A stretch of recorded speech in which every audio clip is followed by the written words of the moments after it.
ஆக்னஸ்ன்ற ஒரு பொண்ணு வைட்நாமில் பயங்கரமான சண்டை நடந்துட்டு இருக்குது வாரு, அப்போ வீட்டுக்கு வரணும். அப்போ அப்பா சொல்கிறாரு, அம்மா என்னால் வந்து ஃப்ளைட்டில் வந்து என்ன பண்ண முடியாது, கொண்டு வர முடியாது, ஏனென்றால் இப்போ நான் வெளியே வர முடியாத அளவுக்கு பிரச்சனை இங்கே காணப்படுகிறது.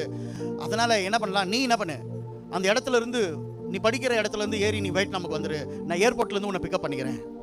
இப்போ ஆக்னஸ் வந்து அவள் படிக்கிற அந்த இடத்துல அப்படியே ஏர்போர்ட்டில் வெயிட் பண்ணிருக்கா. ஒரு பதட்டமான ஒரு சூழ்நிலை, பயங்கரமான வார் நடந்துட்டு இருக்கு எல்லா இடத்துலையும். அப்போ ஒரு தாடி வெட்டின ஒரு மனுஷன் இந்த பெண்ணு பின்னாடியே உட்காந்து இப்படி பார்த்துக்கிறாரு. இப்படி பார்த்துருந்தோம் எப்படி இருக்கும் கொஞ்சம் யோசிச்சு வரோம். உங்களை யாருன்னா பயம் பதட்டமான நேரத்தில் உங்களை இப்படியே பார்த்துருந்தா என்ன ஆகும்? நெஞ்செல்லாம் படப்படிக்குது இந்த பெண்ணுக்கு.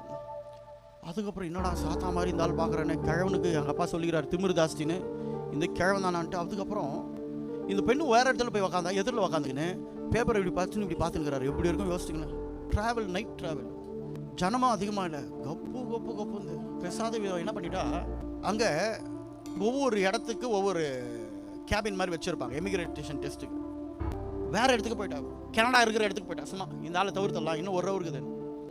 அங்கே போய் நின்றுந்தா இந்த ஆள் அங்கே வந்து உன் பேர் என்னன்னு கேட்குறான்.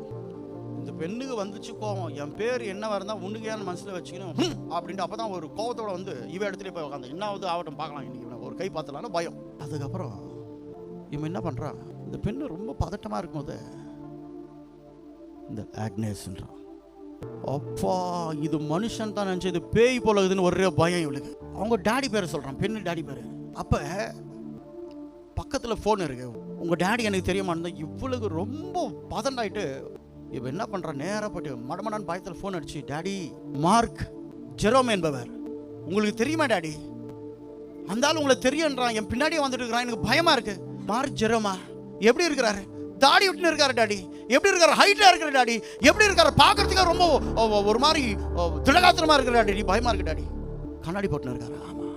மூக்கு இப்படி இருக்கா? ஆமாம். என்ன பேர் சொன்னார்? மார்க் ஜெரோமினார். வாய்ஸ் எப்படி இருக்கு? போல்டாக இருக்கு டாடி. அப்போ தான் சொன்னாரா, நீ வயிற்றில் 9 மாதம் இருக்கும்போது உங்கள் அம்மாவுக்கு பிரசவம் பார்த்த டாக்டர் மாறு, என் உயிர் நண்பன். நீ செத்துருவே, உங்கள் அம்மா செத்துற, 2 பேருமே சாவர நிலையில் ரொம்ப கேர்ஃபுல்லாக உன்னை வெளியே எடுத்து உன்னை காப்பாற்றின டாக்டர், உங்கள் அம்மா சாவை கண்ணில் பார்த்து உன்னை உயிரோடு கையில் எடுத்த டாக்டர் அவர் தாம்மா. மகோ, நான் உன்னை வந்து பிக்கப் பண்ண வரமாட்டேன், அந்த டாக்டரே உன்னை கொண்டு வந்துடுவார். தூக்கி வாரி போட்டது. எந்த டாக்டர் தாயின் கர்ப்பத்தில் உன்னை வெளியே எடுத்தாரோ அதே டாக்டர் இக்கட்டான சூழ்நிலையில் கூட நீ கடக்க வேண்டிய தூரத்தை, கடக்க வேண்டிய இடத்தை அவரே துணையாய் வந்து நடத்தி விடுவார்.